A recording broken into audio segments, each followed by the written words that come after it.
இயேசு கிறிஸ்துவின் நாமத்தினாலே வாழ்த்து கொண்டிருக்கிறேன். கர்த்தருடைய ஆசீர்வதிப்பாராக. ஹல்லேலூயா.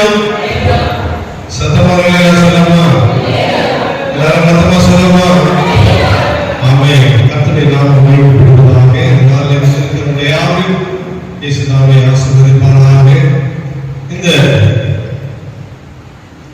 முதல் ஆண்டு கடந்து இரண்டாம் ஆண்டை கடந்து வரத்தக்கதாக தேவன் செய்த கிருபைக்காக, இரண்டாவது மாதத்தை காண செய்த கிருபைக்காக கர்த்தருடைய நாமத்துக்கு மகிமை உண்டாவதாக.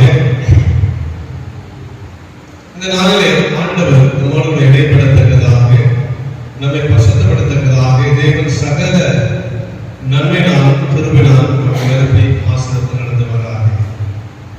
இந்த ஞாயிற்றுக்கிழமையாக இருந்தாக இன்றைக்கு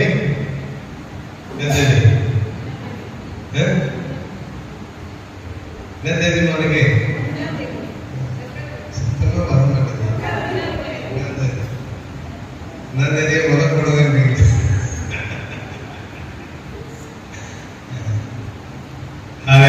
கர்த்தருடைய நாமம் மகிமைப்படுவதாக. ஞாயிற்றுக்கிழமை முதல் தேதியா இருக்கிறபடினாலே வாக்குத்தத்தத்தோடு நம்முடைய வார்த்தைகளை கடந்து போவோம். எடுத்த மாசம் ஏசாயா 60ஆம் அதிகாரம் 20வது வசனம் எடுத்துக்கொள்வோம். உன் சூரியனை அஸ்தமிப்பதும் இல்லை, உன் சந்திரன் மறைவதும் இல்லை, கர்த்தரே உனக்கு நித்திய வெளிச்சமாய் இருப்பார், உன் துக்க நாட்கள் முடிந்து போகும் என்று கர்த்தர் சொல்கிறார். பிரியமான முதல் நாள் வந்திருக்கிற நம்மை பார்த்து சொல்லுகிற வாக்குத்தத்தமானது. இந்த வாக்குத்தத்தை நம் கரங்களில் தேவன் மேம்படுத்துவோம். நாம் கண்களை மூடி ஆண்டவரை நோக்கி நாம் ஜெபிப்போம். அன்பும் இரக்கம் கிருபை நிறைந்த தகப்பனே, 2000 ஆண்டுகளுக்கு முன்பாக இந்த உலகத்தில் எங்களுக்காய் வந்து அடைக்கப்பட்டு நொறுக்கப்பட்டு மரித்து வீட்டெழுந்து மரித்த பிறகு வாழ்வு உண்டு என்று எங்களை திஷ்டாங்கப்படுத்தின தேவன் நீர் வருகிறே. அந்த வீட்டெழுந்த வல்லமையை நாங்கள் பெற்றுக்கொள்ளத்தக்கதாக, வேதத்திலிருந்து புறப்படுகிற ஒவ்வொரு வார்த்தையும் எங்களை உயிர்ப்பிக்கும்படியாக, எங்களை பரிசுத்தப்படுத்த முடியாது, தேவ ராஜ்யத்துக்கு கட்டப்பட முடியாது. கர்த்தர் உதவி செய்யும்படியாக ஜெபிக்கிறோம். உம்முடைய அக்கினி பொருட்களின் முதலில் பரிசுத்தப்படுத்தணும். சீயோனின் சம்பளம் மாறட்டும். தேவ ஆவியானவர் அடியின்படி மனத்தை வெளிக்கொள்ள முடியாது. இயேசுவின் மாறாத நல்ல நாமத்தில் ஜெபிக்கிறோம் பிதாவே. ஆமென். மீண்டும் வாசிப்போம். உன் சூரியன் அஸ்தமிப்பதில்லை,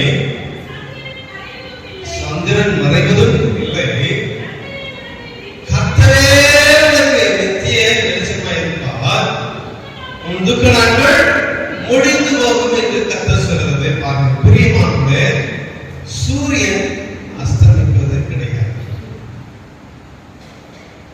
கடந்த மாதத்திலே ஜனவரி முதல் மாதத்திலிருந்து பார்த்தோம்.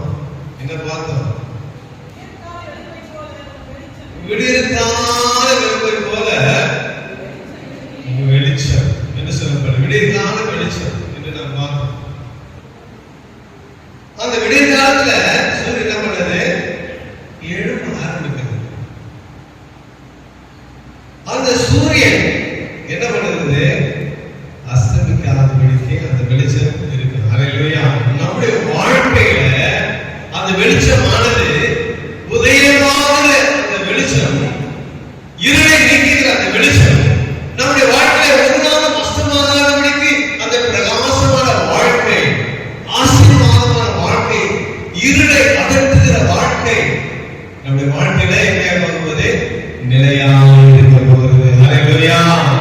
ஏனென்று சொன்னால் வேதம் சொல்லி கர்த்தரே நித்திய வெளிச்சமாய் இருக்கிறார். ஆண்டவரே வெளிச்சமாய் இருக்கிறபடினாலே அந்த வெளிச்சம் ஒரு நாள் நம்ம அஸ்தமித்து போகாது.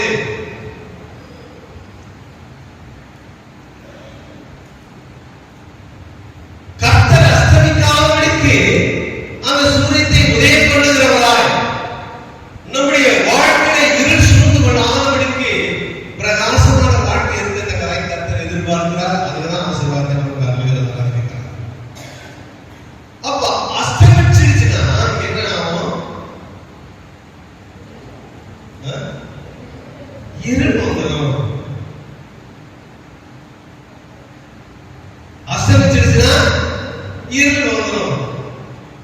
இருள் ஒரு சில மணி நேரம் இருக்கும்,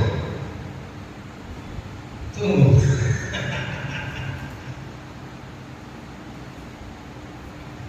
இருள் என்பது பாவத்தை குறிக்கிறது, தேவனுக்கு விரோதமாய் செய்யப்படுகிற காரியங்கள். ஆண்டவர் அந்த இடத்துல சொல்லப்படுகிற வசனம், பவுல் சொல்லுகிற வசனம், நீங்கள் வெளிச்சத்தின் பிள்ளைகளாய் இருக்கிறீர்கள். அப்போ இருள் நம்மை சூழ்ந்து கொள்ளாதபடிக்கு வெளிச்சத்தின் பிள்ளைகளை நாம் இருக்கிற அஸ்தமிக்காதபடி காத்துக்கணும். அப்ப இருள் நேரத்துல என்ன எதை குறிக்கிறது? பாவத்தை குறிக்கிறது, தேவனுக்கு விரோதமான செயல்களை குறிக்கிறதா?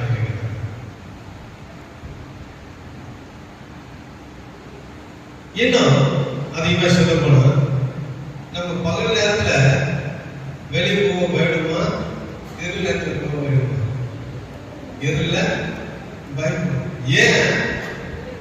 பேய் வந்து விசாரிக்கிறதுமோ, ரெண்டாவது திருட மாத்திரமான கொலைகார, நிறைய காரியங்கள் இருக்கு இல்லையா? அப்போ அந்த இருள் நம்மை என்ன உண்டாக்குகிறது? பயத்தை உண்டாக்குகிறது. அப்போ பயத்தை உண்டாக்குகிற சூழ்நிலையிலிருந்து நம்மை மாற்றி அமைக்கத்தக்கதாக கர்த்தர் சொல்கிறார், உன் சூரியன் அஸ்தமிப்பதே இல்லை. ஹல்லேலூயா. உன் பயம் நீங்கத்தக்கதாக, உன் இருள் நீங்கத்தக்கதாக, நீங்கள் வெளிச்சத்தின் பிள்ளைகளாய் இருக்கும்படியாய் கர்த்தர் நம்மை தெரிந்து கொண்டிருக்கிறார். அந்த வெளிச்சம் யார்? கர்த்தர் நானே என்று சொன்னார். அதோட எப்படிப்பட்ட வெளிச்சமா இருக்குன்னா, நித்திய வெளிச்சம். நித்திய வெளிச்சம்னா அது எப்போதும் மறையக்கூடியதா அல்ல.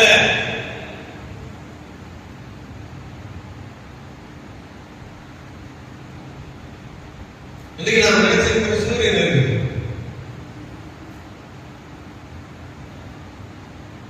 சூரியன் மாலை நேரம் மறைஞ்சு போயிட்டு இந்தியாவுக்கு தான் மறைஞ்சு போகுது. இந்தியாவுக்கு தான் இல்லை, ஆனா சூரியனே மறையுதா? அப்படியேதான். ஹல்லேலூயா. அந்த வெளிச்சத்தை யாராலும் உணரவே முடியாது. உலகத்தான 1000 கைகள் மறைத்திருந்தாலும் ஆதவரை மறைக்க முடியாது. நம்ம கை பார்த்தா நம்ம கைக்கு சூரியன் மறைஞ்சு இருக்கிற மாதிரி, அந்த வெளிச்சத்தை யாராலும் மறைக்க முடியாது. ஆண்டவருடைய வெளிச்சத்தை யாராலும் மறைக்க முடியாது. பூமி சுழற்சி நிமித்தமாக ஒரு பக்கம் இருளாய் மாறுகிறது. அப்படியானா நாம் கர்த்தரை விட்டு பின்வாங்கும் போது நம்முடைய வாழ்க்கை எப்படிப்பட்டதாக மாறுகிறது? இருளான வாழ்க்கையா மாறுகிறது. இருளை நோக்கி பயணம் செய்கிறவர்களை யாதபடிக்கு வெளிச்சத்தின் பிள்ளைகளாகவே நாம் நடந்து கொள்ளணும். சூரியனை அஸ்தமிப்பதில்லை. வாசிப்போம் ஆதியாகமத்தின் புஸ்தகம் 15ஆம் அதிகாரம் 12வது வசனத்தை வாசிப்போம்.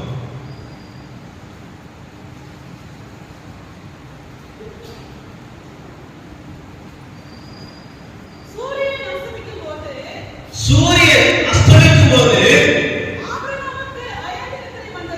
சூரியன் அஸ்தமிக்க சொல்ல பாருங்க, நைட் அஸ்தமிக்கிறா தூக்கம் தூக்கம் வந்துருச்சு. என்ன நடக்குது? வாசிங்க. ஆபிரகாமுக்கு அயர்ந்த நித்திரை வந்தது, திகிலும் காலமும் கவலை மூடிக்கொண்டது. பிரியமானவர்களே, உன் வாழ்க்கையில சூரியன் அஸ்தமிக்கும் போது என்ன பண்ண? தூக்கத்தை விட்டு எழுந்துரு எழுந்துரு என்று சொல்றாரு பாருங்க. நம்ம தூக்கத்தை விட்டு எழுந்திருக்காது தூங்கிக் கொண்டு இருக்கிறபடினாலே அப்படி தூங்குகிற வாழ்க்கை எப்படிப்பட்டதா இருக்குது? நம்முடைய வாழ்க்கையிலே சூரியன் அஸ்தமித்த வாழ்க்கை, வெளிச்சம் இல்லாத வாழ்க்கை, பிரகாசம் இல்லாத வாழ்க்கை, அது அஸ்தமிக்கிற வாழ்க்கை. அந்த வாழ்க்கையில நமக்கு என்ன நடக்கிறது? தூக்கம் வந்துருச்சு. எப்படி தூக்கம்? எந்த நித்திரையா இருக்கணும். அதாவது என்ன சொல்ல போனா, நம்ம பாசல சொன்ன சொன்னது தூங்குறாங்க இல்லையா? அப்படிதானே? எவ்வளவு தட்டினாலும் எவ்வளவு முழுகினாலும் கேட்காது. அப்படிப்பட்ட தூக்கத்திலே அவங்க இருந்தாலும் அவன் என்ன செய்கிறது? திகிலும் காரணங்களும் அவனை சூழ்ந்து கொண்டது. அஸ்தமித்த போது நம்முடைய வாழ்க்கையில் என்ன காரணம் சூழ்ந்து கொள்கிறது? அந்த காரணம் என்ன இருக்கு? நாம் முன்னே சொன்னது போல இருளே போய் ஏன் பயப்படுறோம்? திகில். ஒருவன் வெளிச்சத்தின் பிள்ளைகளாய் இருந்து இருளுக்குள்ளாய் கடந்து போகும்போது அவனுக்குள்ள திகில் வந்தது, பயம் வந்தது. உன் வாழ்க்கையிலே சூரியன் அஸ்தமிக்கும் என்று சொன்னால் உன் வாழ்க்கையில் என்ன வரும்? பயம்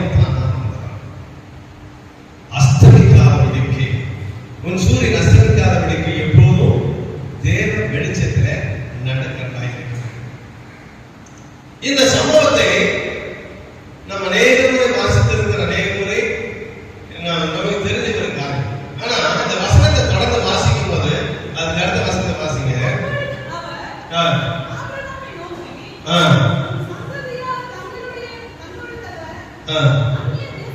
அந்நிய தேசத்திலே பரதேசிகளாய் இருந்து அத்தேசத்தாரை சேவிப்பார்கள் என்றும் அவர்களால் 400 வருஷம் உபத்திரப்படுவார்கள் என்றும் நீ நிச்சயமாய் அறிய கடவா. இங்க இந்த சம்பவத்தை நாம் புரிந்து கொள்ள வேண்டும். ஆண்டவருக்கு பலி செலுத்த போகிற ஒரு மனிதன் ஆண்டவர் பலி செலுத்தும்படியாய் தன் காலையை துண்டத்துமாய் வச்சு காத்து கொண்டிருக்கிறான். தேவ தரிசனத்தை காத்து கொண்டிருக்கிறான். தேவன் வருவதற்கு வரியாக காத்திருக்க முடியல. அதுக்குள்ளே அவனுக்கு நம்ம இருந்துச்சு, தூக்கம் வந்துருச்சு. தூக்கம் வந்து பயம் வந்துருச்சு, இருள் சூழ்ந்துருச்சு. பாருங்க, கர்த்தருக்காய் செய்கிற காரியங்கள் வசதியா இருக்கும்போது அந்த சம்பவத்தை வாசித்து பாருங்க. அவன் பலியிட வேண்டிய காரியங்கள் சம்பந்தமே இல்லாத இந்த வசனம் அங்க இருக்குது. யோசித்து பார்த்து, எப்போதாவது யோசித்து பார்த்து இருக்கிறீங்களா? திடீரென்று ஏன் ஆண்டவர் அந்த வசனத்தை சொல்லணும்? உன் சந்ததி எப்படிப்பட்டதா இருந்தா அடிமையா இருக்கான், 400 வருஷம் அடிமையா இருக்க சொல்ற. திடீரென்று சொல்ற. பிரியமானவர்களே, நம்முடைய வாழ்க்கையிலே நம்முடைய சூரியன், நம்முடைய வெளிச்சம் அஸ்தமிக்குமானால் நாம் இன்றைக்கு ஆசீர்வதிக்கப்பட்டவர்களாக இருக்கோம். நம்முடைய சந்ததி எப்படிப்பட்டதாய் மாறுகிறதா? அடிமைப்படுகிற சந்ததியாக மாறுகிறது. என்னுடைய சில நாட்கள் மாற்றம் போதும், நான் மட்டும் நன்றாயிருந்தால் போதும் என்று நினைத்தது சொன்னால் உன் சந்ததி எப்படிப்பட்டதாக இருக்கிறது என்று சிந்தித்து பார்க்க வேண்டும். உன் சூரியன் உன் வாழ்க்கையை அஸ்தமிக்காதது காத்துக் கொள்ளணும். இன்றைக்கு உன் வாழ்க்கையை சூரியன் அஸ்தமித்தது என்று சொன்னால் அங்கு சொல்லப்படுகிற காரியம் என்ன? உன் சந்ததி அடிமைப்படையா. ஏன் கர்த்தருக்கு பலி செலுத்த காத்திருக்க முடியல? கர்த்தருக்காக நேரத்தை செலுத்த முடியல. கர்த்தரை தேடுவதற்கு நேரம் இல்லை. நாம் நினைத்துக் கொண்டிருக்கிறோம், எத்தனை மணிக்கு ஆராதனை, எத்தனை மணிக்கு பிரசங்கம் இருந்தாலும் சரி, நம்ம ஆண்டவர் தெரிந்து ஒரு நாள் தான், ஒரு நாளே ஆண்டவருக்கு நம்ம சில நேரத்துல வர கொஞ்சம் லேட் ஆயிடுச்சு, இல்ல பிரசையா கொஞ்சம் லேட்டா முடிச்சுட்டாங்க. என்ன ஆயிடுது? மாஸ்டரு ரொம்ப நேரம் ட்ரெயின் போன வாரம் வந்தவரோட தான் பாடி நேரத்தை ஓடிட்டார்.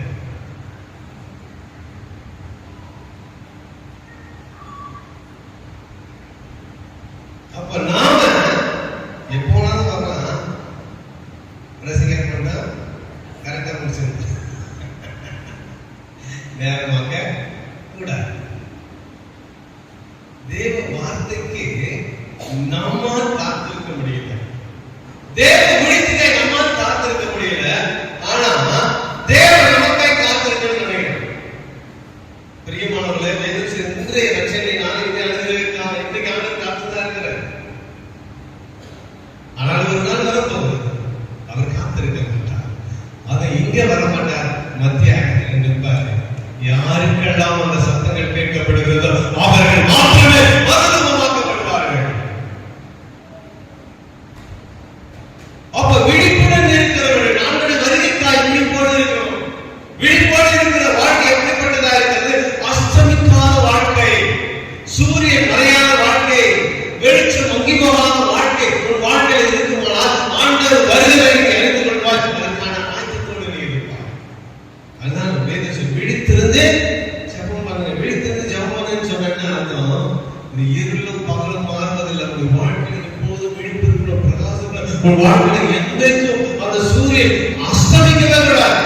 அந்த ஸ்பிரிச்சுவல் வாழ்க்கை, ஆவிக்குரிய வாழ்க்கை மந்தமாக்கப்படவே கூடாது. இதைதான் தேவன் நம்மிடத்திலிருந்து எதிர்பார்க்கிறவராக இருக்கிறார். அஸ்தமிக்காத வாழ்க்கை. இங்கே சூரியன் அஸ்தமித்த உடனே என்ன நடந்தது? காரில் திகில் வந்தது.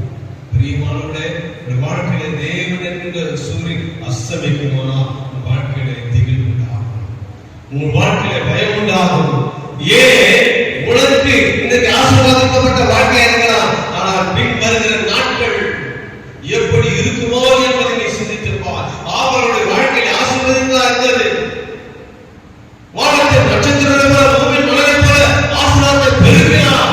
ஆனால் சந்ததி எப்படிப்பட்டதாய் மாறினது?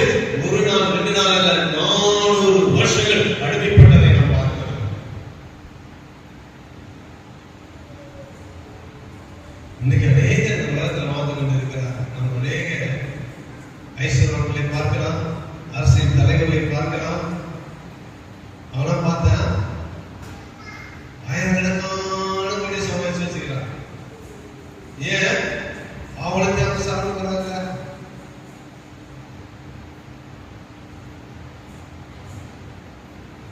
சொல்ற வயசுல இவெல்லாம் 100 சந்ததிக்கே சொத்து சேர்த்து வச்சுக்காங்க. 100 சந்ததிக்கு நான் சொத்து சேர்த்து வைக்கிறேன். எனக்கு யாரு தெரியும்? எங்க அப்பாவை தெரியும், எங்க அப்பாவுடைய அப்பாவை தெரியும். அது மேல தெரியாது. நமக்கு அதையும் தெரிஞ்சு படியாட்டுக்கலாம். இப்ப இருக்கிற பிள்ளைங்கெல்லாம் தெரியும். தாத்தா இருந்தவர தாத்தாக்கு தாத்தாவ தெரியவே தெரியாது. ஏன்?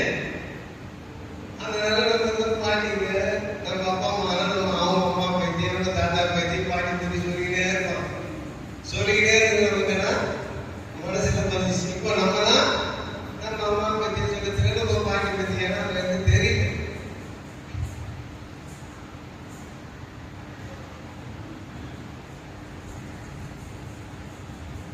அற்பமாய் போகிற, அழிவை நோக்கி போகிற அந்த ஆஸ்தியை ஒரு மனிதன் 100 சந்ததிக்கு சேர்த்து வச்சிருக்கான். அதை விட மேலானது தேவனுடைய ஆசீர்வாதம். ஹல்லேலூயா. கரங்களை மகிமைப்படுத்தலாமா? உன் வாழ்க்கையிலே இன்றைக்கு சூரியன் அஸ்தமித்தது சொன்னால் 100 சந்ததிக்கு ஆசீர்வாதத்தை, சாபத்தை பலத்தவர்கள் சம்பாதித்து வைக்கிறார். 5 சந்ததிகளை யாரும் தெரியாது. ஆனா அவன் 100 சந்ததி பணத்தை சேர்த்து வைக்கிறான். ஆனா நாம ஆசீர்வாதத்தை நமக்கு மாத்திரம் சம்பாதித்து நம்முடைய சந்ததிக்கு வைக்காத போகிறோம். நம்முடைய சந்ததிக்கு அந்த ஆசீர்வாதம் கிடைக்கும். நம்முடைய சந்ததிக்கு ஆசீர்வாதம் கிடைக்கணும்னு சொன்னா நம்முடைய வாழ்க்கையில சூரியன் அஸ்தமிக்காத நீ காக்கப்படணும். சூரியன் அஸ்தமிக்கிறபடினாலே காலம் வந்தது, திகில் வந்தது. ஏன்? கர்த்தர் எதிர்காலத்தை குறித்து சொல்லுகிறார். தேவனுக்கு வருகிற நேரம் ஆகும்போது நீ காத்திருக்க முடியாதனால வாழ்க்கையோட சந்ததிக்கு அடிவதில் வாழ்க்கை. தானியேல் புத்தகத்துல தானியேல் 3 மாசத்துல எங்கேயாவது எங்க மீறி போவோம், அப்படி பண்ணுவாங்க, இப்படி பண்ணுவாங்க, அதனால அடிமையா போவோம்னு சொல்லப்பட்டது இருக்கவே இருக்காது. அங்க பலி செலுத்து பக்கம் தூங்கிடுவாங்க, எழுப்புவாரு, உடனே சம்பந்தமே இல்லாத வசனத்தை ஆண்டவர் சொல்லுவாங்க. ஏன் அந்த சொன்னாங்க? இதற்கு நாம யோசித்ததும் இல்லை, சிந்தித்ததும் இல்லை. எல்லாத்தையும் முன்னாடியே சொல்லிட்டு தான் செய்வாரு. நம்ம அதை ஒன்று சொல்லிட்டோம். ஏன் சொன்னாரு? எதுக்கு சொன்னாரு? யாக்கோபுக்கு தான் சொன்னாரு. ஆசீர்வதிப்பாரு. ஆனா 21 வருஷம் என்ன பண்ணான்? பாடுபட்டான், கஷ்டப்பட்டான். உடனே ஆசீர்வாதத்தை சம்பாதிக்கிறது. 21வது வருஷத்துல அவன் சுயமா சம்பாதிக்க ஆரம்பிச்சான்.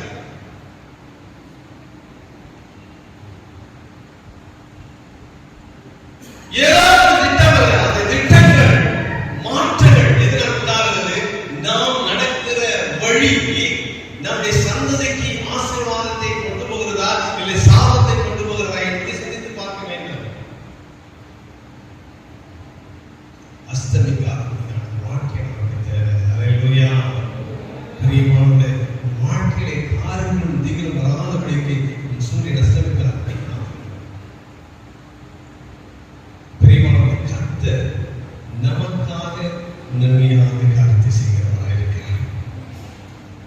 நன்மையான காரியத்தை செய்கிறவராக இருக்கிறார். கர்த்தர் சொல்றார், சூரியன் அஸ்தமிப்பதில்லை. அஸ்தமித்தா என்ன நடக்கும் என்று சொல்லிட்டார். ஆனால் கர்த்தர் சொல்கிற காரியத்தை வாசிப்போம். யோசுவாவின் புஸ்தகம் 10ஆம் அதிகாரம் 13ஆவது வசனத்தை வாசிப்போம். யோசுவா 10:13.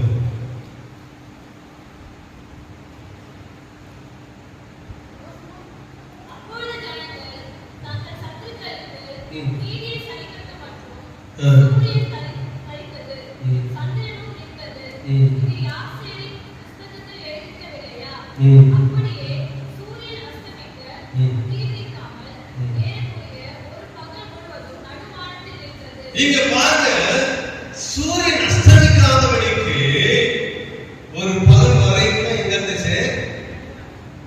நடுவானத்தில் இருந்துச்சு. எதுக்காக நடுவானத்தில் இருந்துச்சு?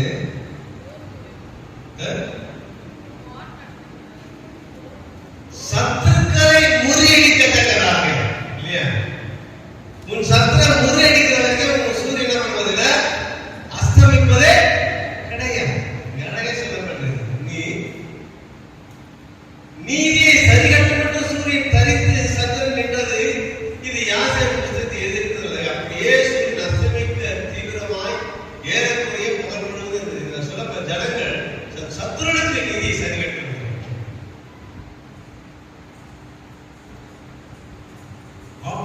சத்துரையார் நம்ம மேற்கொள்ள நினைக்கிறது யாரு?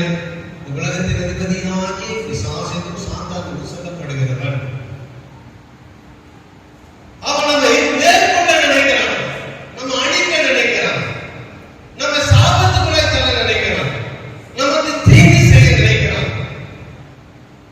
ஆண்டவர் சொல்கிறார், உன் சூரியன் அஸ்தமிக்காதது கிடையாது. ஆண்டவர் சொல்றார், உன் சூரியன் அப்படியே நிற்க வைக்கிறது. அஸ்தமிக்காததை பகல் வரைக்கும் வைக்கிறவங்க. பகல் காலம் எது? இன்றைக்கு நாம் வாழ்ந்து கொண்டிருக்கிற இந்த காலம் தான் பகல் காலம். ரட்சணிய நாள் என்று சொல்லப்பட்டிருக்கிறது. ஒரு கிரியை செய்யக்கூடாத ராக்காலம் வரக்கூடாது. அந்த ராக்காலம் எதை குறிக்கிறது? அந்த கிறிஸ்து ஆளுகை செய்யப்படுகிற ராக்காலம். அதை குறித்து வேறு சொல்றது 10 நாட்கள் 10 நாட்களுக்கு நம்ம தலைவர் எழுப்புவான். அந்த தலைவர் என்ன சொல்லுகிறானோ அதன்படிதான் நடப்பான் என்று சொல்லப்பட்டிருக்கிறது.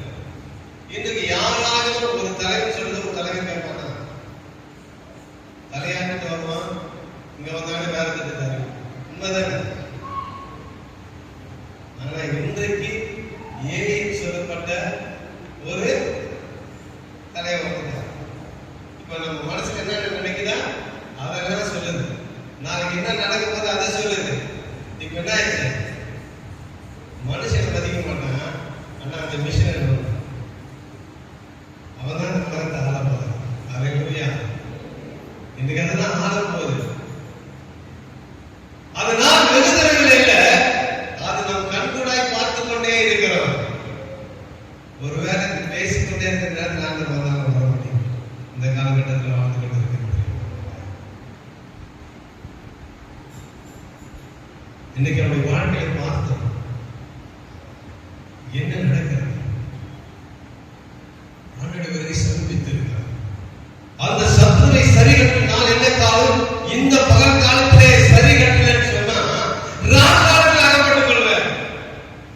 அந்த ராக்காலத்தில் யாரும் நிற்க முடியாது. அந்த ராக்காலத்தில் ரட்சணை கிடையாது, கிரியைகள் கிடையாது, அற்புதம் கிடையாது. இயேசு என்று நாம் மறைக்கப்படுகிற நாள். ஏனென்று சொன்னா இந்த 7 வருஷம் சாத்தானுடைய கையில கொடுக்கப்பட்டிருக்குது. அந்த 7 வருஷம் இயேசு நம்முடைய பரிசுத்தவான்களை மத்திய ஆகாரத்தில் இருப்பார். அவர் உண்மையை பார்க்க முடியாது. அவரோடு பரிசுத்தவான்களோடு விருந்து கொண்டாடி கொண்டிருப்பார். அப்போ பூமியில நாம் கைவிடப்பட்டிருக்குன்னு சொன்னா நம்முடைய நிலைமை என்ன யோசிப்பார். இந்த பகல் காலத்திலே கர்த்தர் நமக்காக நீதியை சரிகட்டும்படியாக வைத்திருக்கிறார். இந்த நீதியை சரிகட்டுகிற நாள்களிலே நமக்கு விரோதமாக எழுப்பிக் கொண்டிருக்கிற சத்துருடைய கோட்டைகளை தடுத்து எரியத்தக்கதாக தேவன் நமக்கு வல்லமை கொடுத்திருக்கிறார். இந்த பகல் காலம் இருக்கும் போதுமே சத்துருவை ஜெயிக்கொள்ளுங்க, சத்துருவை மேற்கொள்ளுங்க. வருவான், சிந்தையில வருவான், கண்ணில் வருவான், வாயில வருவான், இருதயத்தில் வருவான்.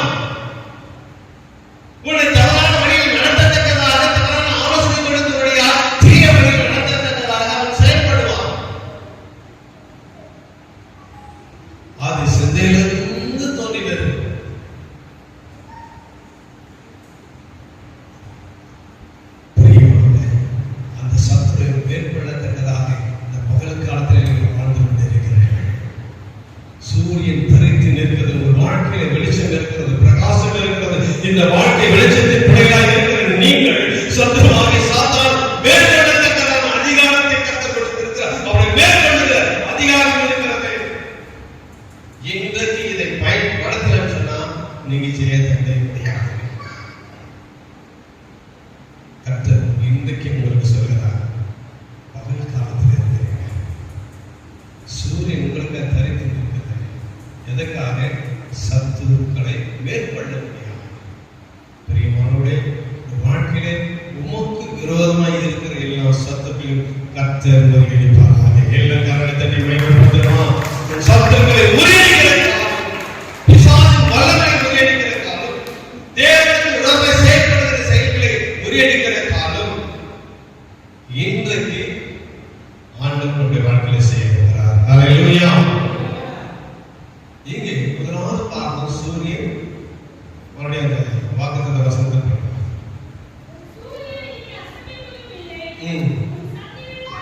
இங்கே என்ன சொல்றாரு? சூரியன் அஸ்தமிக்காது இருக்கிற வரையிலும் என்ன நடக்கும்?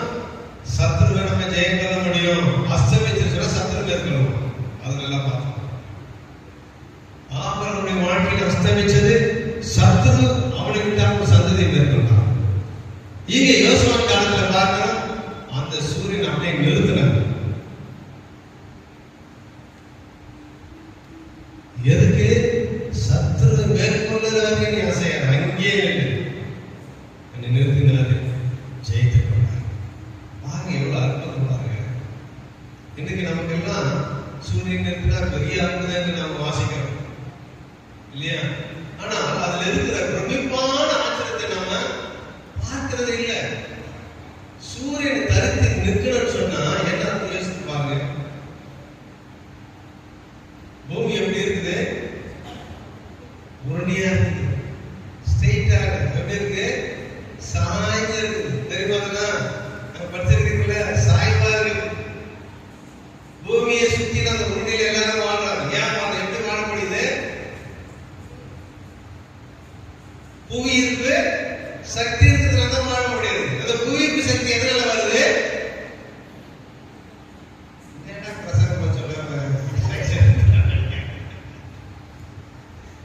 சுத்தத்தினாலதான் புவியிற்கு சக்தி இருக்குது. சூரியனை நிறுத்துறேன்னு சொன்னா பூமியை சுத்தலன்னு அர்த்தங்க. கரங்களை தட்டி தேவை சுத்ததான் பூமியை இருக்கும். புவியிற்கு சக்தி இல்லைன்னு சொன்னா கீழே திரும்பலாம், புதுமுறை கீழே விடுவோம்.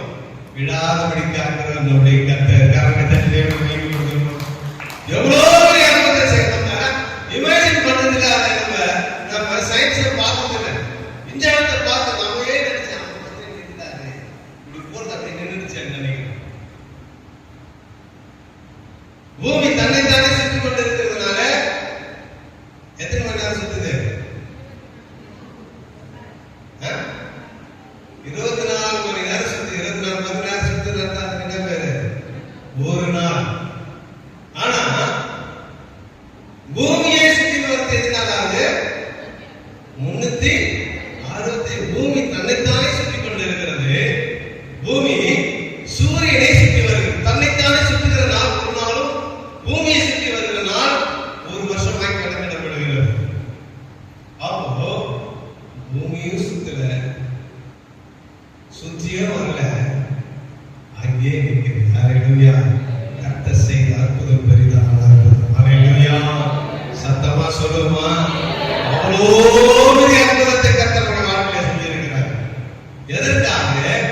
வெளிச்சம் நம்முடைய வாழ்க்கையில என்றைக்கு இருக்கணும் நினைச்சு பார்க்கணும். பூமி சுத்தாம மனசை எப்படி வாழ முடியும், புவியிற்குள்ளாக எப்படி வாழ முடியும் நினைக்கிறோம். அதையும் சாத்தியமாக்குறவர் நம்முடைய கர்த்தர். இன்றைக்கு நம்முடைய வாழ்க்கையில முடியாததை முடித்து காண்பிக்கிறவர் நம்முடைய கர்த்தராக இருக்கிறார். சாத்தியம் இல்லாததை சாத்தியமாக்குறவராக இருக்கிறார். இன்றைக்கு நம்முடைய சத்துரை முறியடிக்கத்தக்கதாக தேவன் சூரியனை நிறுத்தினார். இரண்டாவது சொல்றாரு, சந்திரன் மறைவதற்கு இல்லை. சந்திரன் மறைதான் மறையுது.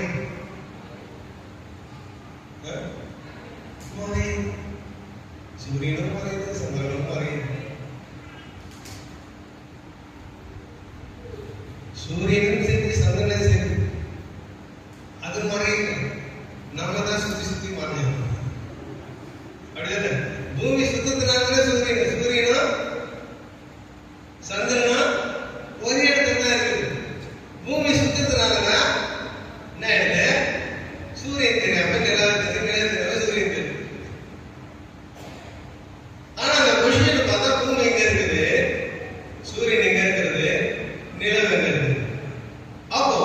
சூரியன்ல இருந்து வெளிச்சம் எங்க போகுது? நிலவுக்கு போகுது.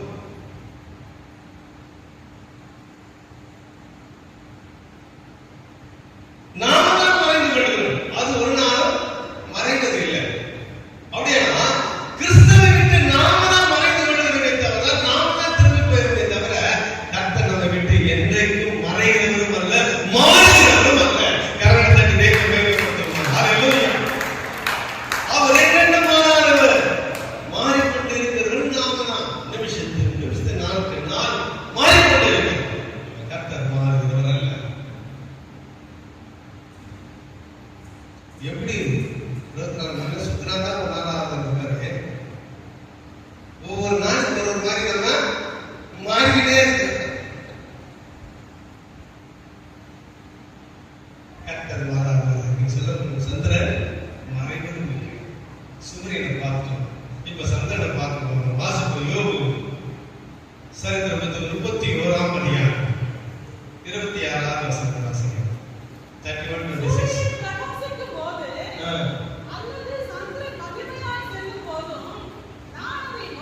இங்க பாருங்க, சூரியன் பிரகாசிக்கும் போதும் அல்லது சந்திரன் மகிமையாக செல்லும் போதும், இப்போ ரெண்டுத்துக்கு வித்தியாசப்படுத்தி சொல்லுகிறதை பாருங்க. சூரியன் என்ன பண்ணுது? சத்தமா சொல்லுங்க, இன்னும் சத்தமா சொல்லுங்க.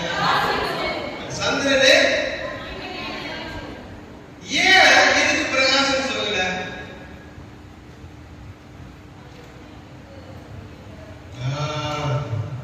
கரெக்டா சொன்னாங்க. சூரியனுடைய ஒளி தான் நிலவுல பட்டு பிரகாசிக்கிறதே தவிர, நிலவுக்கு என்ன இல்ல? பிரகாசம் கிடையாது, வெளிச்சம் கிடையாது. அப்போ சூரியன் ஒளி நிலவின் மேல் படுகிறபடினாலே அது எப்படியா இருக்குது? மகிமையாக இருக்கிறது. அதை குறித்து நம்ம பார்க்கணும். இந்த மகிமை எங்க இருந்து வருது? ஆண்டோட வெளிச்சம் பட்டு பட்டு நம்ம மகிமை மேல மகிமை அடைகிறோம். இப்போ நாம் மாம்சத்தில் இருக்கிறோம். மகிமை என்பது என்ன? தேவ ஆவிக்குள்ளாய் மாற்றப்படுகிற அனுபவம். தேவ மகிமைக்குள்ளாய் மாற்றப்படுகிறதால் மகிமை மேல் மகிமை. அந்த மகிமையை அடைந்து தேவ ராஜ்யத்துக்குள்ள போகிறதுக்கு. அப்படின்னா நான் இப்ப சொன்னது போல பூமி இங்க இருக்கிறது, சூரியன் இங்க இருக்கிறது, நிலவு இங்க இருக்கிறது. அப்போ அந்த வெளிச்சம் எப்பொழுதும் நிலவு மேல பார்த்துக்கிட்டே இருக்கு. இப்ப சூரியன் யாரு?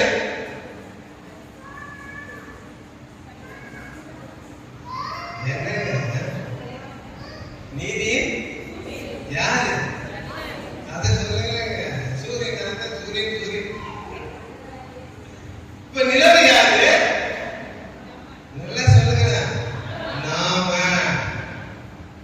அப்போ நாம் இன்றைக்கு மகிமையாய் இருக்கிறோம் என்று சொன்னா காரணம் யாரு? பிரகாசமாய் இருக்கிற அந்த சூரியன் நம்மை மகிமை அடைய செய்கிறதா இருக்கிறது. காரணத்தை தேவன் வெளிப்படுத்துவார். ஹல்லேலூயா. ஆனா சூரியனுக்கும் மகிமைக்கு நிலவுக்கும் வித்தியாசம் உண்டு.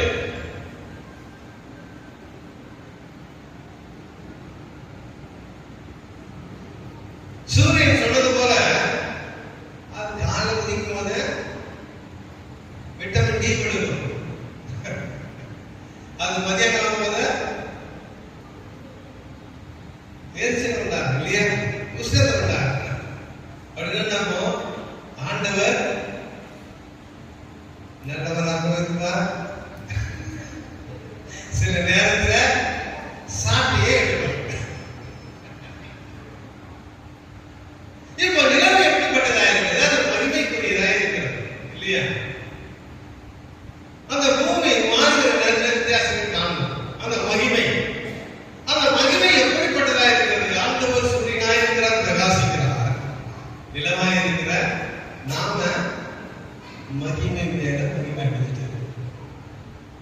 அந்த மகிமை எப்படிப்பட்டதாக இருக்குன்னு சொன்னார் பாருங்க. உன்னத பாட்டு 10ஆம் அதிகாரத்தை வாசிங்க.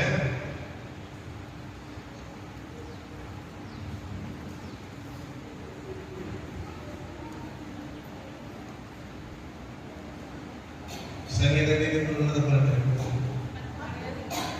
பாட்டு 6ஆம் அதிகாரம்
பிரியமானவர்களே, ஆண்டவர் நம்முடைய வாழ்க்கையிலே அஸ்தமிக்காதபடி காத்துக்கொள்ளணும். அஸ்தமிக்காத அந்த வெளிச்சம் நம் சத்துருக்களை முறியடிக்கிற வரையிலும் எப்படி அஸ்தமிக்காது இருந்தது, அதுபோல கர்த்தர் வாழ்க்கையில் அஸ்தமிக்காதபடி காணப்படும் சத்துரை முறியடிக்கிற வரையிலும் விழித்திருக்கிற வாழ்க்கையை பெறுகிறார். சந்திரனாகிய நாம் இந்த அழகு, இந்த மகிமை, இந்த மேன்மை நம்மால் அல்ல, கர்த்தரால் கொடுக்கப்பட்டது என்பதை நாம் நினைக்கிறோம். அல்லேலூயா. இது கர்த்தரால் கொடுக்கப்பட்டு இருக்கிற மகிமை, கர்த்தரால் கொடுக்கப்பட்டு இருக்கிற அழகு, கர்த்தரால் கொடுக்கப்பட்டு இருக்கிற உயர்வு. இது நம்மால் உண்டானதில்லை. நம்முடைய படிப்பினால், நம்முடைய பணத்தினால், நம்முடைய செல்வத்தினால், நம்முடைய பிறந்திருக்கிற நம்முடைய குலத்தினால் அல்ல. தேவன் நம்மை பிரகாசிக்க பண்ணின மகிமையினாலே இந்த உயர்வு நமக்கு கிடைத்திருக்கிறார்.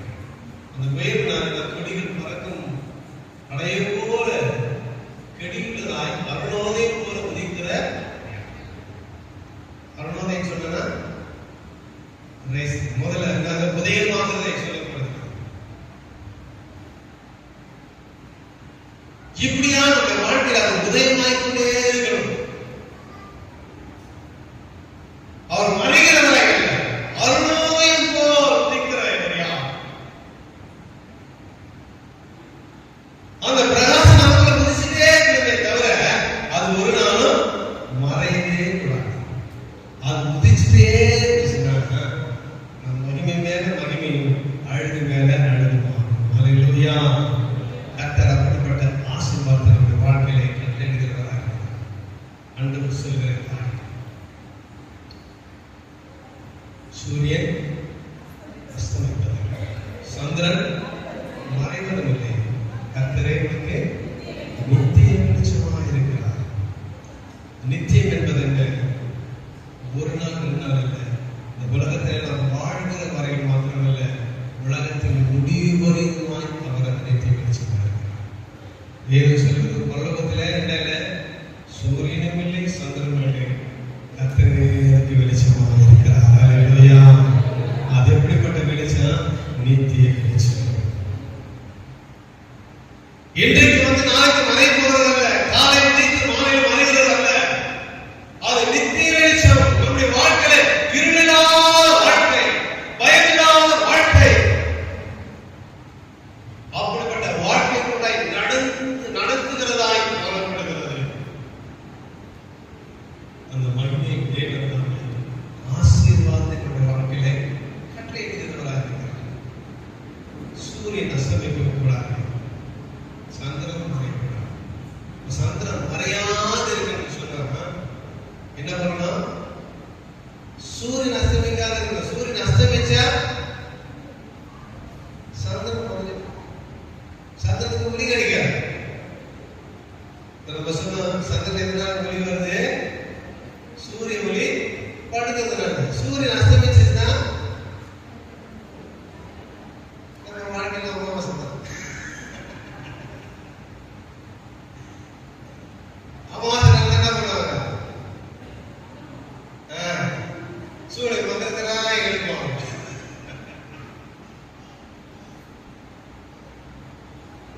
பிசாசு எழுப்புறதுனால மாறக்கூடாது. ஆமென். நம்ம எப்படியா இருக்கணும்? பௌர்ணமியா இருக்கணும். ஆமென். நமக்கு விரோதமாய் செயல்படுகிற சக்திகளை முறியடிக்கத்தக்கதாக கர்த்தர் நம்மோடு கூட பயணம் செய்கிறவராக இருக்கிறார். அவர் நித்திய வெளிச்சமாக இருக்கிறார். கர்த்தரே உன் வாழ்க்கையிலே நித்திய வெளிச்சம். ஆண்டவரே நித்திய வெளிச்சம் சொன்னா சொல்லப்பட்டிருக்கிற வசனங்கள் மாற்றம் இல்லையா?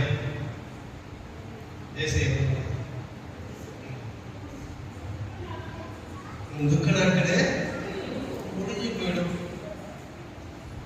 வாழ்க்கையில துக்கம் முடியணும்னு சொன்னா நித்திய வெளிச்சம் இருக்கணும். இருள தான் இருக்குது, பயம் இருக்கு. அவ பாருங்க, பயந்து நித்திரையா இருந்தா ஆனதிகள் உண்டாயிடுச்சு.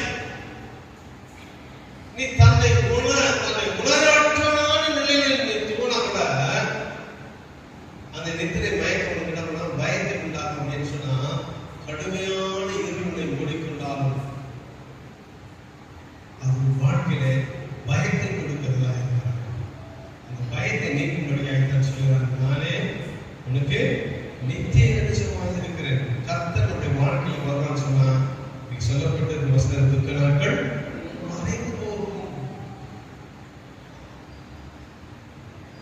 இப்ப மூன்றாவது நாம் பார்க்க போவது துக்கம்.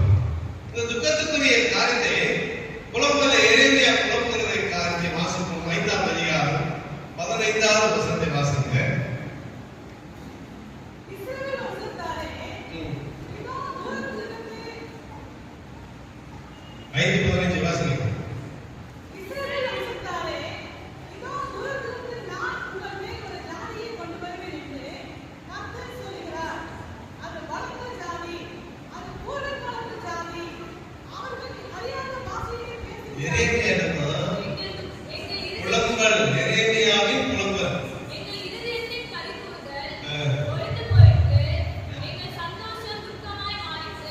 எங்கள் சந்தோஷம் எப்படி மாறிச்சு? துக்கமாக மாறிடுச்சு. எரேமியாவின் புலம்பல். வெறும் புலம்பல் தான் தெரியும். அந்த புலம்பினது யாரும் தெரியல. யார் புலம்பலா உங்க புலம்பலான்னு தெரியல. வெறும் புலம்பல்னா எல்லாரும் புலம்ப மாதிரி.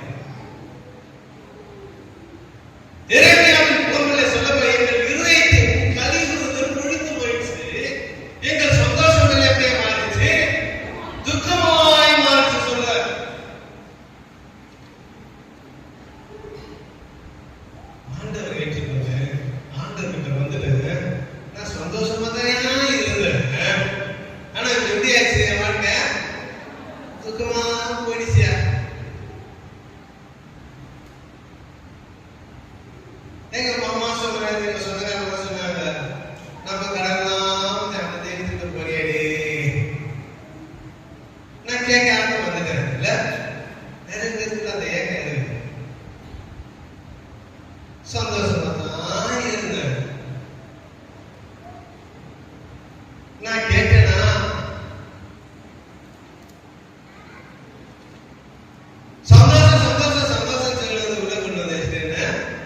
துக்கமா மாத்திட்டீங்க. நிறைய பேருக்கு அந்த ஏக்கங்கள் இருக்கு. என் கலைஞர்கள் நின்று போயிடுச்சு. என் சந்தோஷம் எல்லாம் எப்படி மாறிச்சு? துக்கமா மாறிடுச்சு. ஏன் துக்கமா மாறிடுச்சு? அங்கே ஒரு கேள்விக்குறியை நம்ம வைக்கிறோம்.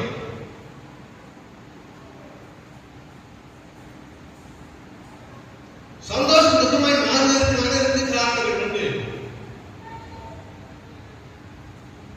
நம்முடைய பாவத்தின் நிமித்தமாய் சோதிக்கப்படுகிறதால துக்கப்படுகிறோம். தேவன் நம்மை சோதிக்கிறதுனால துக்கப்படுகிறோம். ரெண்டு காரியம் இருக்கு.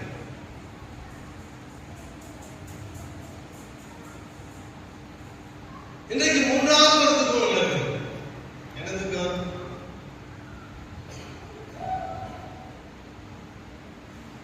பாவத்தினால வருது, ஆண்டவரால் சோதிக்கப்படுது. என்ன துக்கம்? நீங்களே சொல்ல நான் கேட்டுக்கிறேன்.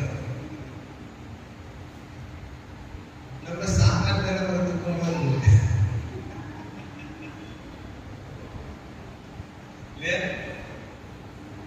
இன்னைக்கு வருகிற உணவுனா வியாதி உண்டாக்குற உணவா இருக்கு.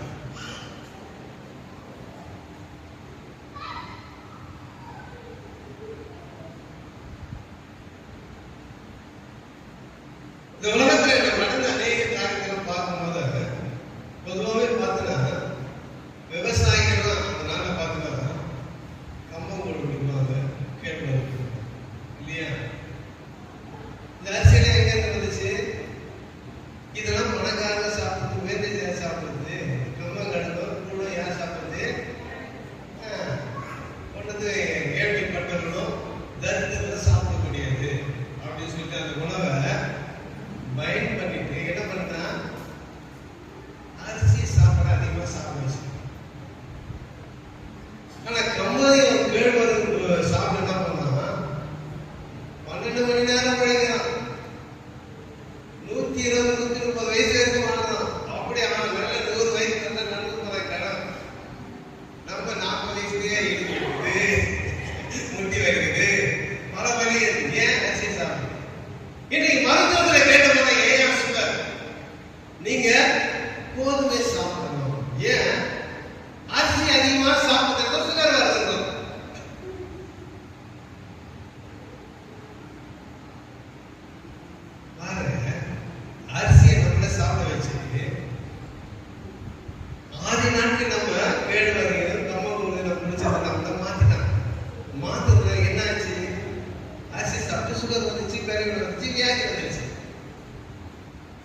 பிரியமானவர்களே, எந்த விதத்தில் வருகிறது என்பது முக்கியம். இங்க சொல்லப்படுகிற காரியம் என் கலி கூறுதல், என் சந்தோஷம் எப்படியே மாறிடுச்சு, துக்கமாய் மாறிடுச்சு. அதற்கு ஒரு உதாரணத்தை நாம் இங்கே வாசிக்க முடியும். 2 ராஜாக்களின் புத்தகம் 4ஆம் அதிகாரம் 27ஆம் வசனத்தை வாசிப்போம். 2 ராஜாக்கள் 4ஆம் அதிகாரம் 27 வசனம்.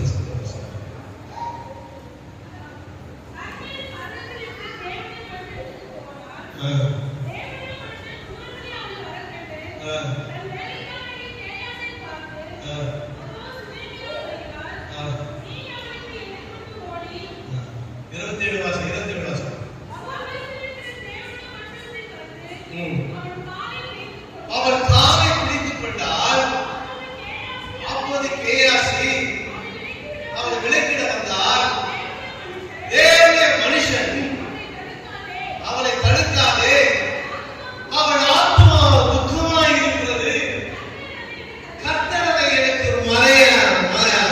அறியாமல் மறைத்து வைத்தார் என்றார். இங்கே சுனேமியா என்று சொல்கிற ஒரு சகோதரி வருகிறாள். இங்க வந்து என்ன பண்ணுகிறார், தேவ மனுஷன் வந்து காலை பிடிச்சு அழுகிறார்.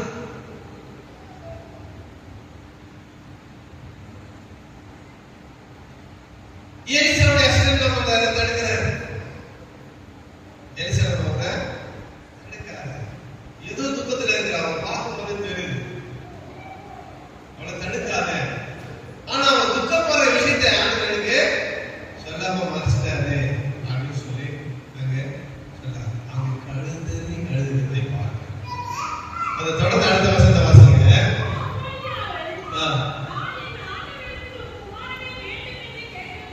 அப்போது நான் என் ஆண்டவரிடத்தில் ஒரு குமாரனை வேண்டும் என்று கேட்டதுண்டோ, எனக்கு அபத்தம் சொல்ல வேண்டாம் என்று நான் சொல்லவில்லையா என்றார்.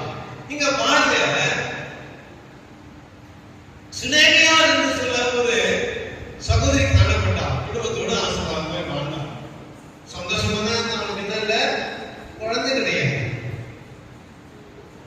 ஆனா இவனுக்கு என்ன தேவை என்று என்ன பண்றாரு, எலிசாவே கேட்கிறார்.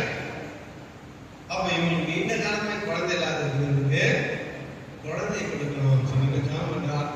வரும்போது ஒரு ஆண் பிள்ளையை பெறுவான்னு சொன்னார். அதே போல ஒரு ஆண் பிள்ளையை பெற்றெடுத்தார். இப்போ அவன் சந்தோஷமா இருந்தா, குழந்தை கொஞ்சம் என்ன ஆயிடுச்சு, இன்னும் மிகுந்த சந்தோஷம் அதானே.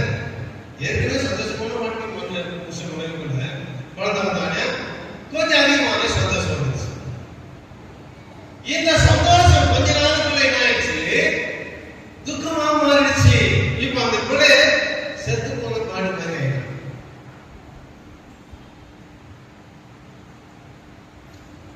அவள் என்ன செய்கிறார், தன் புருஷனுக்கு கூட அறிவிக்காதபடிக்கு நான் தேவ மனுஷனை பார்க்கணும், சீக்கிரமா எனக்கு வாகனத்தை ஆயத்தம் பண்ணிவிடும். அப்பெல்லாம் என்ன வாகனம், கழுத வாகனம். யுத்தத்துக்கு மட்டும்தான் குதிரைகள், சாதாரண மக்கள் பயணம் செய்கிறது அம்பாசிடர்காரெல்லாம் கழுது. சேவனை வைத்து போய் ரிக்ஷாக்காரன் நான் சந்தோஷமா தானேயா இருந்தேன், நீ தானேயா கொடுத்த எனக்கு குழந்தை வேணும் கொடுத்துட்டு கொஞ்ச நாள் அந்த குழந்தையா இருக்கிறாங்க எடுத்து வியாதி வந்து மரண கணக்கில் கிடைக்கிறது என்று சொல்லி அந்த துக்கப்படுவதை பார்க்கிறோம். பிரியமானவர்களே, என்ன நடக்கிறது, உடனே கேசியை அனுப்பார்.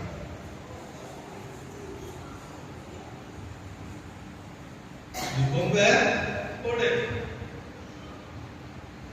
ஆனா வேக வேகமா போனா ரொம்ப போட்டா என்ன நடக்கிறாங்க, அற்புதம் நடக்க. ஆனா அப்ப அலட்டாயிட்டு இதெல்லாம் செய்ய முடியாது, நீங்க தான் வரணும் அப்படின்னு எலிசாவை கல்வோடு கூட்டிட்டு போறான்.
வேத வசனம் சொல்கிறதை பார்க்கலாம். கேஎஸ் போல நடக்கிற எலிசா போனா ஹல்லேலூயா. சத்தமா சொல்லுங்க, எல்லாரும் மொத்தமா சொல்லுங்க. தேவன் மனுஷனை தேடி வருவது ஒரு வாழ்க்கையா இவரெல்லாம் பரவாயில்ல, அவரெல்லாம் பரவாயில்ல. தேவன் தெரிந்து கொண்டார், தேவன் அழைப்பு பெற்றார், தேவனுக்காய் அர்ப்பணிக்கிற ஒரு வாழ்க்கை. எலியா அழைக்கும் போது தன் வீட்டு சொத்துக்களை விட்டுட்டு அப்படியே எலியா என்ன பண்ணா, இவன் பின்னாடி போனா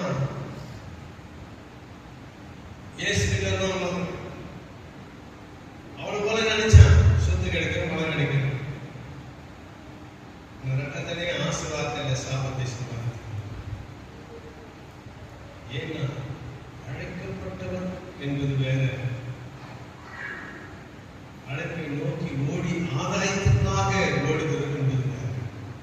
ஆதாயத்திற்காக ஓடுவதும் அழைக்கப்பட்டு ஓடுவதற்கு வித்தியாசமாகும். அழைக்கப்பட்டபடியினாலே சுனேமியா இல்லை, நீங்க தான் வரணும். அவன் போனான், பிரியமான ஒரு வாழ்க்கையில் என்னைக்கு நீங்க நினைக்கலாம்,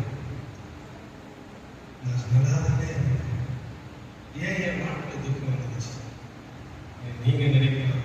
இன்றைக்கு கர்த்தர் சொல்கிறார், வீட்டுக்கு வந்து அவர் சுகமாக்க வல்லவராக இருக்கிறார். மரித்து போன வாழ்க்கையை உயிரிழந்து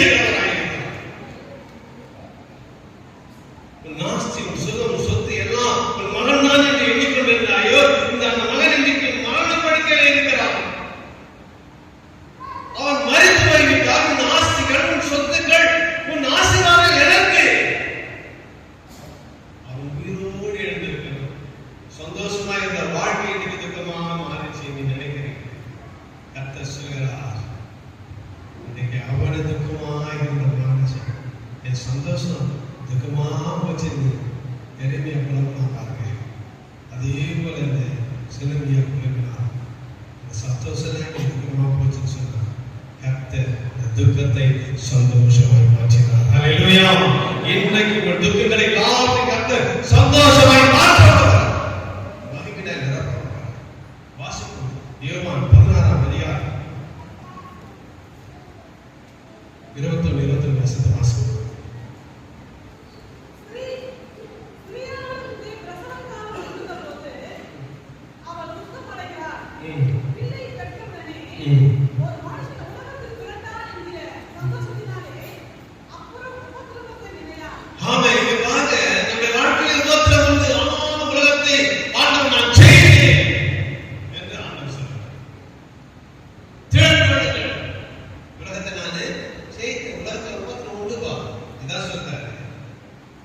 ஒரு ஸ்திரீயானவள் பிரசவ வேதனைப்படும் போது என்ன பண்றாரு? ரொம்ப கஷ்டப்படுறா, துடிக்கிறா, வேதனைப்படுறா. அது குழந்தைய வெளியே பெற்றெடுக்கிறவர்கள் 10 மாசம் கஷ்டப்படுகிறது மாத்திரமல்ல, அது வெளியே வரும்போது படுகிற கஷ்டம் மிகுந்த கொடூரமான குழந்தை பெற்றெடுக்கிறது. அவ்வளோ கஷ்டப்பட்டு சில பேர் அந்த பிரசவத்தை கஷ்டப்பட்டு பெற முடியாததுக்காக சில பேர் சிசேரியன் ஏன்னா அந்த வலியை தாங்க முடியாது, அவ்வளவு கஷ்டம். ஆனா அவ்வளோ கஷ்டப்பட்டு அந்த பிள்ளைய அந்த குழந்தையை பார்த்து அந்த குழந்தை பாருங்க ஓன்னு அழுவும். அம்மா கொஞ்சம் எப்படி ஆகும்? ஈனி சரிங்க.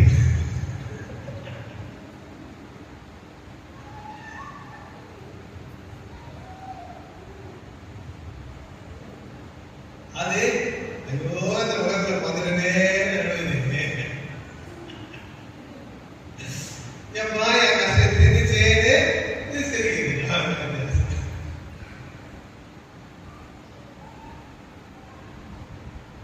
கஷ்டம் குழந்தை பிறந்த உடனே அது எப்படி வந்துச்சு? சந்தோஷமா வாழ்க்கையை கொண்டு பிள்ளைகள் உலகத்தை நான் ஜெயித்தேன் என்று கர்த்தர் சொல்கிறார். உலகத்தை ஜெயித்தவன் போல இருக்கிறார். இன்று கஷ்டமா இருக்கிறது நினைக்கிறார்,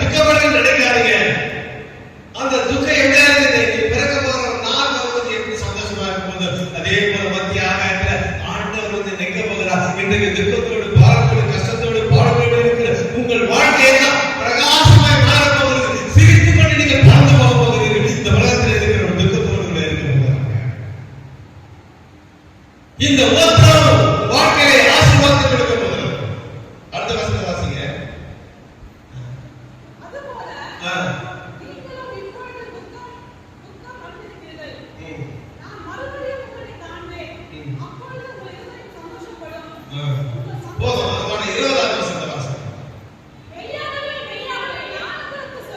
மெய்யாகவே மெய்யாகவே நான் உங்களுக்கு சொல்லுகிறேன், நீங்கள் அழுது புலம்புவீர்கள், உலகமும் சந்தோஷப்படும். நீங்க அழுங்க, ஐயா சொல்றேன், சும்மா இல்ல, உண்மையை சொல்லுகிறேன். நீங்கள் அழுங்க, நீங்க அழுத்தலாம் பார்த்து உலகம் சந்தோஷப்படுங்க.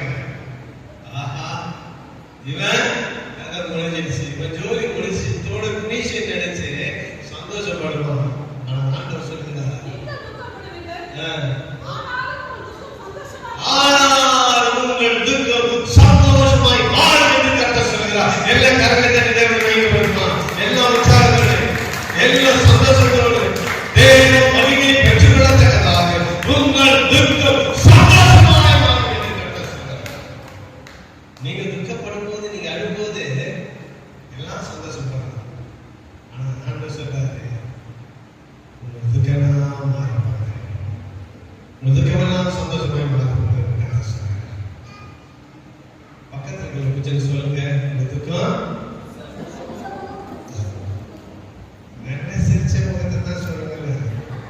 துக்கம் நீங்க துக்கத்தோடவே சொன்னா சந்தோஷம் வரலாம், துக்கம் வரலாம். உங்கள் துக்கம் சந்தோஷமாய் மாறும். ஆண்டவர் சொல்றார். பிரியமானவர்களே, இன்றைக்கு கர்த்தர் வாழ்க்கையில் ஒரு பெரிய மாற்றத்தை கொடுக்கிறார். உன் சூரியன் அஸ்தமிப்பதில்லை, உன் சந்திரன் மறைவதில்லை. கர்த்தர் உன் வாழ்க்கையிலே நித்திய வெளிச்சமாய் இருக்கிறார். உன் துக்க நாட்கள் முடிந்து போகிறது. அது முடிவு கட்ட நாளா கர்த்தர் நாளிலே உன்னோடு கூட பயணம் செய்கிறதா, உன் வாழ்க்கையை பிரகாசிக்க செய்கிறதா, உன்னை மகிமைக்குள்ளாய், உன்னை அழகுக்குள்ளாய், உன்னை ஆசீர்வாதக்குள்ளாய், உன் துக்கத்தை நீக்குகிறவா இன்றைக்கு தேவன் உன் மத்தியிலே வந்து கொண்டிருக்கிறார். ஹல்லேலூயா. அந்த கர்த்தரை பிடித்துக் கொள்ளும். கர்த்தரோட வாழ்க்கையிலே மகிமையான ஆசீர்வாதம் நன்மை கர்த்தர் தந்தருவதாக. கண்களை மூடி ஆண்டவரை நோக்கி நாம் ஜெபிப்போம்.